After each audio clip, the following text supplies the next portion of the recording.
Министерството за внатрешни работи го расчисти случајот со обидот за опожарување на верскиот објект на еврејската заедница во Скопје на 12 април оваа година околу 4 часот и 50 минути. Веднаш по добиената пријава превземени се соодветни мерки и активности од страна на секторот за борба против тероризам, насилен екстремизам и радикализам при Оделот за сузбивање на организиран и сериозен криминал, во координација со секторот за внатрешни работи Скопје и Агенцијата за национална безбедност, при што во изминатиот период беа превземени повеќе оперативно-тактички мерки на подрачје на град Скопје.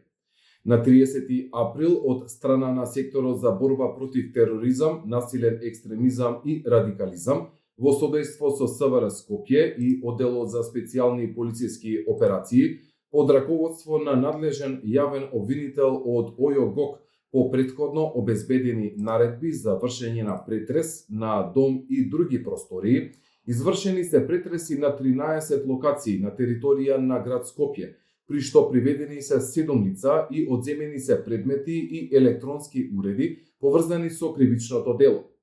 По наредба на јавен обвинител, лицата се задржани за понатамошна постапка, пошто од страна на секторот за борба против тероризам, насилен екстремизам и радикализам при Оделот за сузбивање на организиран и сериозен криминал е поднесена кривична пријава против Аљ од Скопје поради основи на сомневање за сторено кривично дело тероризам и АР од Скопје поради основи на сомневање за сторено кривично дело тероризам под член 394п од Кривичниот законник, а од страна на судија на претходна постапка одредена им е мерка притвор.